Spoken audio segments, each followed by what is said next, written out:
अस्सलाम वालेकुम फ्रेंड्स, मैं हूं यूनिस बेग एडवोकेट अपने यूट्यूब चैनल के साथ। उम्मीद है आप सब खैरियत से होंगे। फ्रेंड्स, आज हम बात करेंगे कि एक नाबालिग बच्चा जो है उसकी जायदाद कैसे फ़रोख्त की जा सकती है। एक पिछली जो वीडियो उसमें मैंने वजाहत के साथ बयान किया था कि जब एक बंदा फौत हो जाता है तो उसके जायदाद के रिकॉर्ड में आप अपना नाम कैसे दर्ज करवा सकते हैं। जब बंदा फौत हो जाता है तो उसके वारसान में से कोई बच्चा नाबालिग भी हो सकता है, एक हो सकता है या एक से ज़्यादा भी नाबालिग जो हैं वो हो सकते हैं।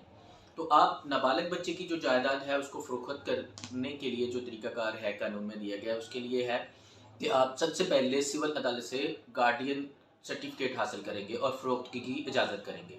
जैसे ही बंदा एक फ़ौत होता है, उसकी फ़ौतगी के बाद जो उसके नाबालिगान बच्चे हैं उनकी हद तक सिविल अदालत जो है वो कस्टोडियन होती है। आप गार्डियन अदालत की इजाज़त के बगैर नाबालिग की जायदाद फ़रोख्त नहीं कर सकते। अगर आप नाबालिग की जायदाद फ़रोख्त करना चाहते हैं तो सबसे पहले आपको सिविल अदालत से राब्ता करना पड़ेगा। तो जो गार्डियन मुकर्रर करवाना चाहते हैं वो कोई भी बंदा गार्डियन हो सकता है, उसमें ब्लड रिलेशन की शर्त नहीं है। जो वारसान है वो उस बंदे के हक़ में आकर बयान दे सकते हैं कि इस बंदे के गार्डियन बनने पे हमें कोई एतराज़ नहीं है। अगर ये नाबालिगान की जायदाद फ़रोख्त कर देता है तो हमें कोई एतराज़ नहीं है।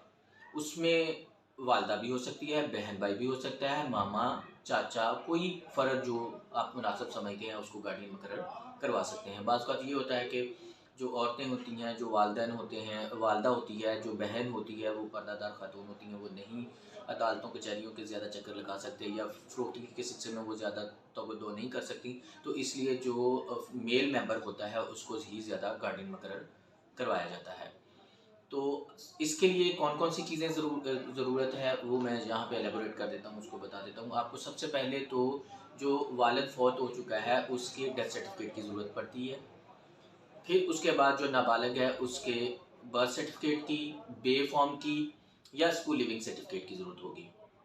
उसके बाद जो जायदाद है नाबालिग, एक नाबालिग है या 2 नाबालिग हैं तो वो नाबालिगान की हद तक आप फ़र्द जो है वो हासिल करेंगे। उसमें पूरा जो वारसान है उनकी हद तक ये विरासत की जो फ़र्द है वो नहीं चलेगी। आप सिर्फ़ और सिर्फ़ जो नाबालिगान के हिस्से की हद तक फ़र्द है वो आप निकलवाएँगे। उसके बाद जितने भी जो वारसान हैं उनके शनाख्ती कार्ड की कॉपी की ज़रूरत होगी। एक बंदे की तरफ से गार्डियन अप्लाई किया जाएगा। इसमें अवाम उन्नास पार्टी होगी। अवाम उन्नास के साथ-साथ जो भी जितने भी वारसान हैं वो सारे के सारे इसमें फ्री होंगे। अदालत अवाम उन्नास की हद तक जो है वो इसमें अखबार इश्तहार करेगी। अखबार इश्तहार के बाद फिर जो तारीख़ आएगी, तारीख़ पेशी आएगी, उसमें अदालत जो है वो जो वारसान हैं उनके बयान कलमबंद करेगी। बयान कलमबंद करने के बाद आपकी इजाज़त और विल लेने के बाद आप अपनी इजाज़त और विल देंगे कि उस बंदे के गार्डियन बनने पे हमें कोई एतराज़ नहीं है, उसकी जायदाद फ़रोख्त करने पे हमें कोई एतराज़ नहीं है। फिर उसके बाद अदालत जो है वो जो नाबालिग की जायदाद उसके इक्वल अमाउंट के आपको ज़मानतनामा या मचलका जिसको कहते हैं, इसकी भी मैंने वजाहत अपनी पिछली वीडियो में कर दी हुई है कि मचलका या ज़मानतनामा किसको कहते हैं। मचलका या ज़मानतनामा देने के बाद जो अदालत है वो फिर आपको एक गार्डियन सर्टिफिकेट जारी करेगी जिसमें आपको नाबालिग की जायदाद फ़रोख्त करने की इजाज़त दी गई होगी। आप उस गार्डियन सर्टिफिकेट की बुनियाद पे जायदाद जो है वो फ़रोख्त कर सकते हैं। इसके साथ-साथ एक टॉपिक और भी है जिसको मैं अगले वीडियो में मतलब वजाहत के साथ बयान करूँगा।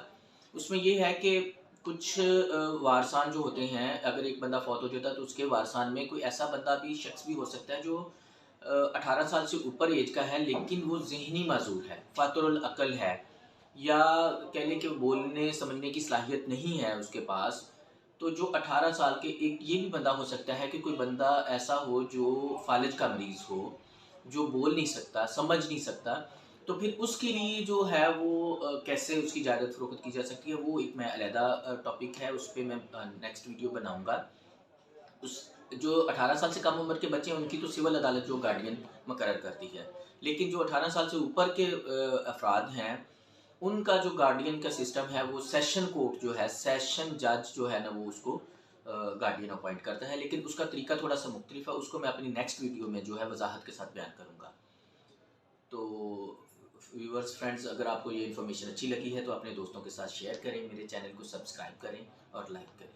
बहुत शुक्रिया।